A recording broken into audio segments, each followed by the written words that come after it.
In the end, 8 innocent victims and 1 evil monster would be dead in one of America's first mass shootings. Hello, true crimeers. This is the case of the Standard Gravure Shooting. Viewer discretion is advised.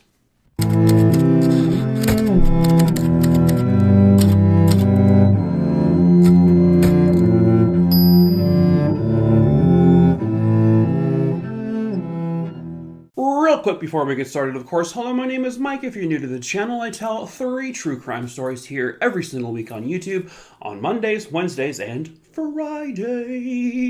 Without the singing, Mike, okay? So feel free to subscribe if you're into that kind of thing. You're a bunch of cuckoo wackadoodles like the rest of us. And yeah, I also tell short form true crime stories where I'm probably more known over on TikTok. I have about 3 million-ish followers over there. So if you want to check that out, the link will be in the link tree in the description of this video below. And it also pops up here at the top of the video at the beginning and at the end. So feel free to follow that if you like to. Also in the link tree below, you will find my merch store. We ship, we do t-shirts and hoodies and stuff, but we ship all over the entire world. So if you're into that kind of thing, that's a weird thing to say, check that out. Yeah. And then lastly, if there is a case you want me to cover, just email me at mikey@truecrimerer.com. That is also listed in the description, but just email me the name of the case, where it happened, when it happened. I'll add it to the list. The list, which by the way, you can see also in the link tree, you can scroll through the list, has about 5,600 names on it. So I pick my cases at random. I will get to that one eventually. I can't promise you when. But at any rate, let's get into today's case. All right.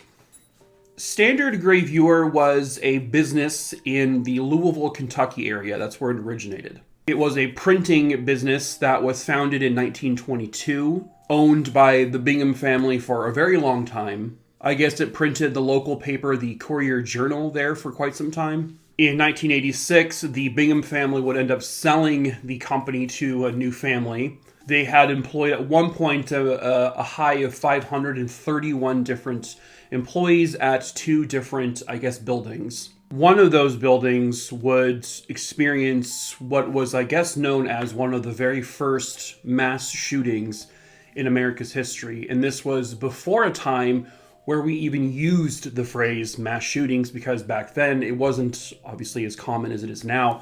But yeah, they didn't even have that term coined yet. It was September 14th, 1989. It was a fairly busy day, fairly busy morning at the printing company.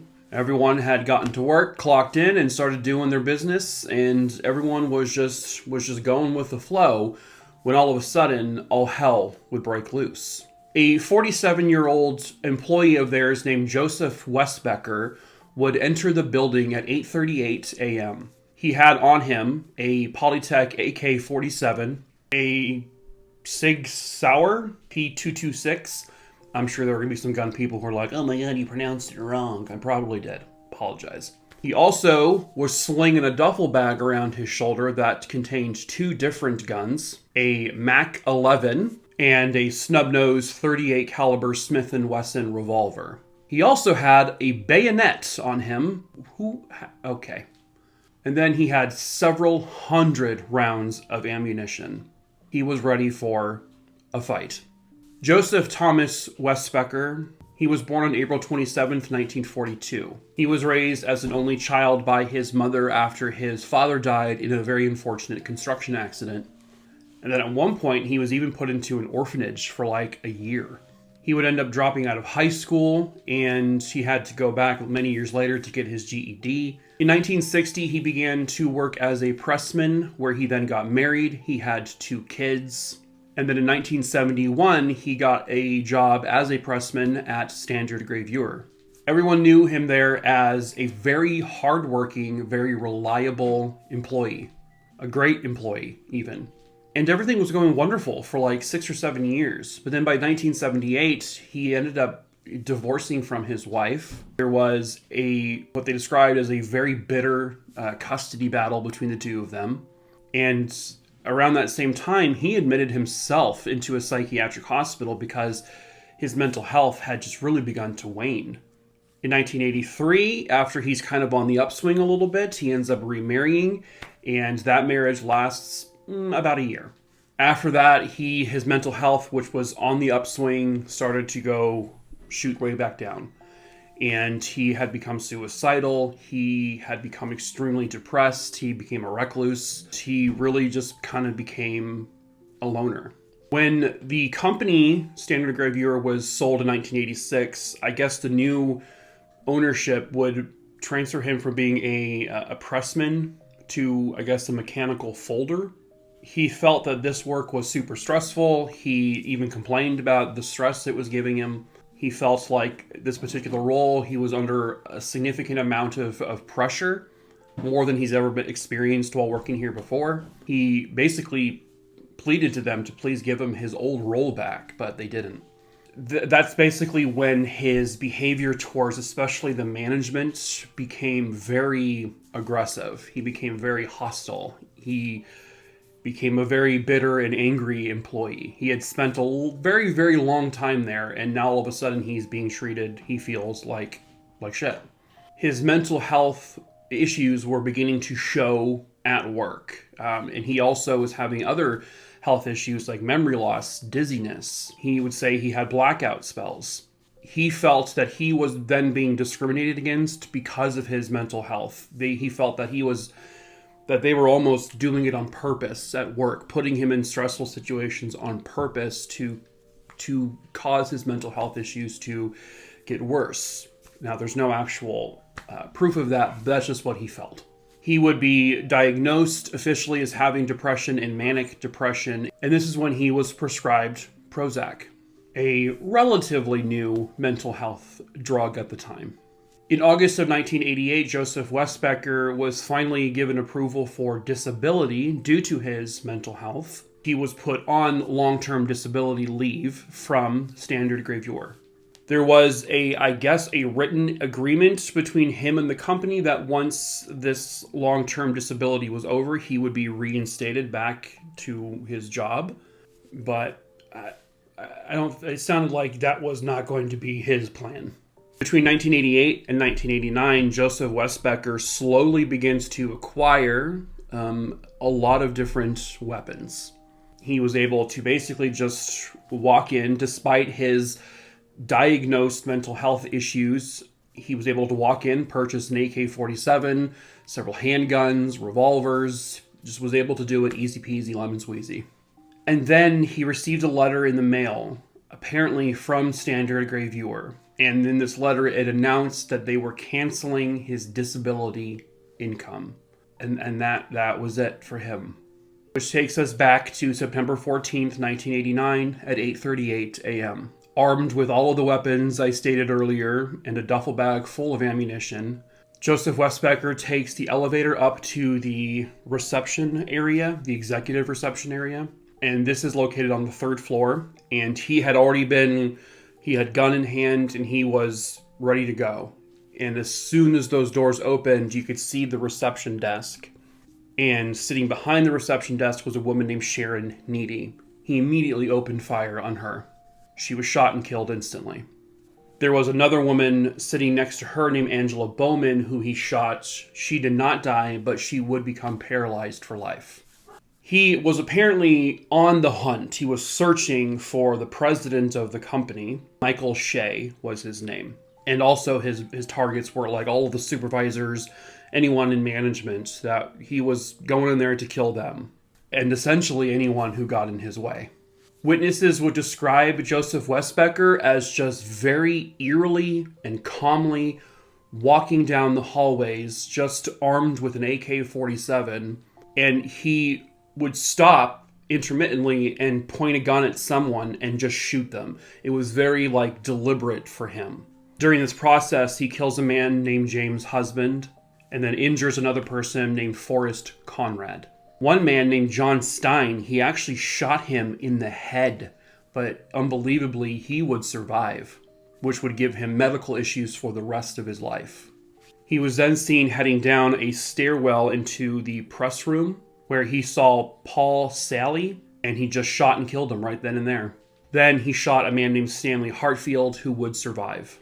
Stanley and another electrician were there just by chance fixing something that day, and he had shot both of them. They both survived. He then was seen putting his duffel bag down underneath like a stairwell, and then he was seen walking down another flight of stairs to the basement. There, he comes across another pressman named John Tingle. John Tingle had heard the popping noises going up on upstairs, so as John Tingle is walking up the stairs to see what all the noise was about, he came across Joseph Wesbecker as he was coming down the stairs. The two of them knew each other well, and John was like, "Hey, what's going on up there? Like, I hear all these, this commotion, what's happening?" And apparently Joseph said to John, "Oh, hi, John. I told them I'd be back. Now get away from me." And so John Tingle just kind of moved out of the way. I mean, he obviously now noticed the gun in his hand, of course. It was like, it happened so fast that he was still processing everything visually. As Wesbecker was walking down the hallway, he shot a man in the back named Richard Barger. According to more than one witness, Joseph Wesbecker, after shooting him, would kneel down next to him and apologize. He apologized to Richard Barger for shooting him, saying, "This was an accident. I didn't see who you were. I did not mean to shoot you." I guess he goes back to the press room floor and he is just shooting just randomly at people now. He then makes his way to the break room where everyone's kind of like, what the hell's going on? He just unloads. He just starts to fire randomly just into the break room. He shot every bullet he had in his gun at the time. And there were 7 employees inside the break room at the time, and he made contact and hit all 7 of them. One of them would die. He then reloaded his gun, and he began shooting some more, where he then killed another employee named Kenneth Fentress. Wesbecker hops out of the break room, goes back to the press room, where at this point, he didn't shoot the president of the company. He took out one of his smaller guns, he put it underneath his own chin, and right then and there, he pulled the trigger, putting a bullet through his brain. He falls to the ground, and Joseph Wesbecker dies then and there. The shooting lasted roughly 30 minutes or so, and there was a point where 911 was called. Outside the building, there was just utter chaos and commotion. Several employees had run out of the building, of course. There were people in the other buildings next to them and on other floors of this business that were all like running out. You had just panic in the streets. The mayor of Louisville had heard about the shooting within, minutes of it starting. The mayor was Jerry Abramson, and there's a very famous picture of him where he is seen tending to a shooting victim. Many of the victims who had been shot had managed to get out of the building, and they were obviously bleeding and they were severely injured. But the mayor, Jerry Abramson, was then just seen tending to these people. He was helping. He was in the crowd. He was just there. And this photo kind of went to the national news, and it just kind of showed what a leader should do, I guess, right? Get there in the thick of things, roll up his sleeves, and start helping. As this is going on, as the commotion is happening, there are still shots being fired inside. Police have arrived, but they have to be tactical about this, and there's just so much going on, and there's so many people crowded into the street now, and it was hell. It was hell on earth, basically. You have to understand this is also a time where we weren't familiar with these types of things happening on a nearly daily basis. This was a much more rare occurrence back then. It was a nightmare, a workplace nightmare.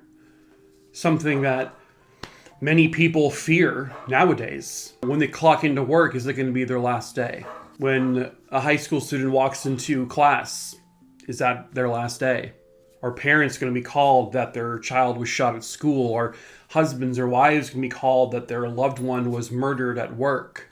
But that wasn't a thing back then. It just wasn't something that people thought about. In the end, Joseph Wesbecker murdered 8 people. A generous gardener named Richard Barger. He was 54 years old. A good-natured cut-up named Kenneth Fentress.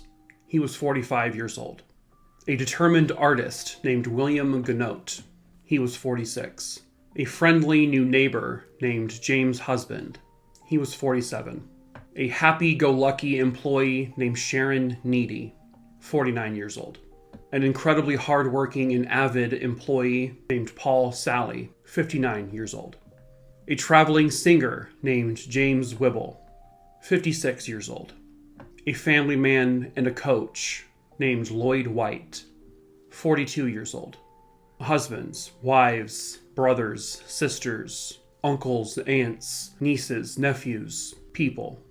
These were 8 people, 8 innocent people who fell victim to a man who was clearly very mentally unwell, and his mental unwellness was just sort of exasperated by pressure, I guess, by bad luck. This is nobody's fault but Joseph Wesbecker. So in August of 1989, this was roughly a month before the shooting happened, is when Joseph Wesbecker was prescribed Prozac.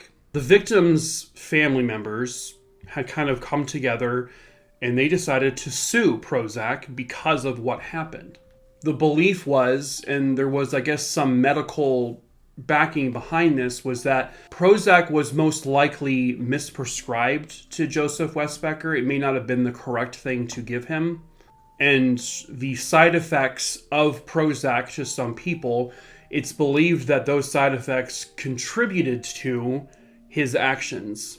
Joseph Wesbecker was dead. And so you needed someone to blame, someone to still say, hey, this was your fault. And it sounds like there was some kind of settlements that happened behind closed doors. So whatever amounts those were, I'm not sure. You also have to wonder too, like, were the signs of this kind of thing happening there? Like, did any of the psychiatrists that he had seen, the people who had prescribed him Prozac, the people who had diagnosed him with his mental health issues, did they not see this kind of thing happening? Was there no warning signs?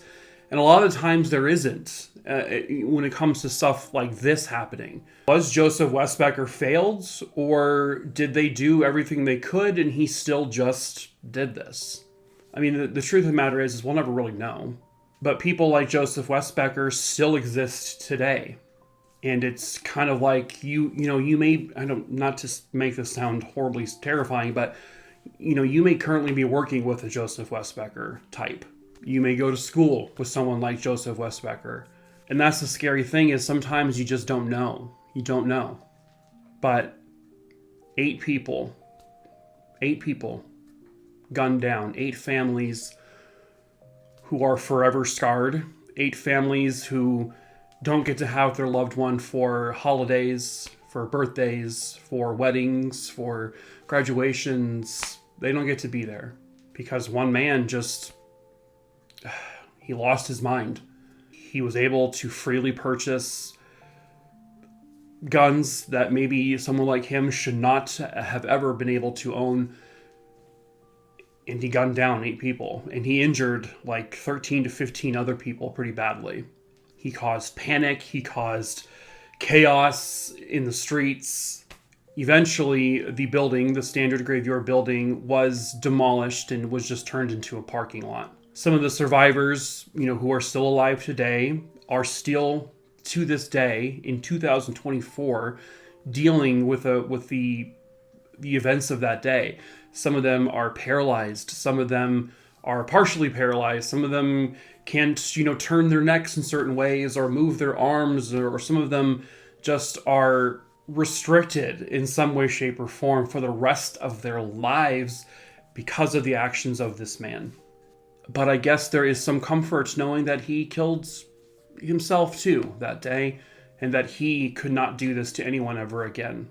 His 8 victims did not get legal justice, but when he fired a bullet through his own brain in some way, shape, or form, the 8 victims, they got the justice they rightfully deserved.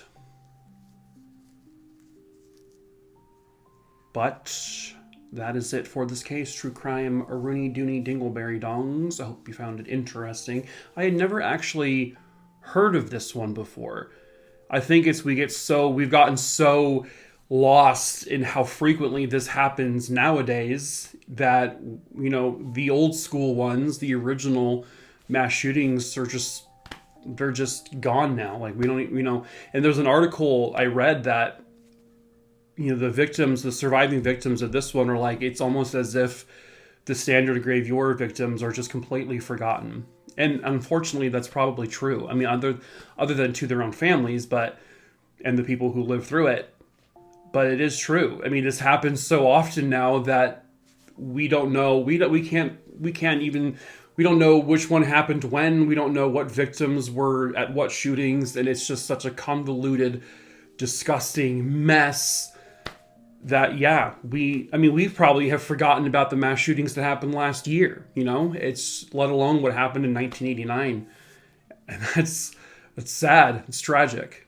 But at any rate, please subscribe if you are into this kind of thing. Give the video a like, because it gets pushed out to more people when that happens. Follow me over on TikTok. The links to all of that are around the plate. Oh my God, I just hit the microphone. Did you hear that?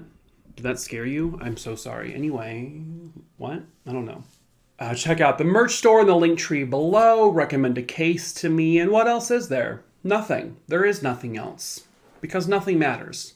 Nothing else matters. Nothing else matters. No.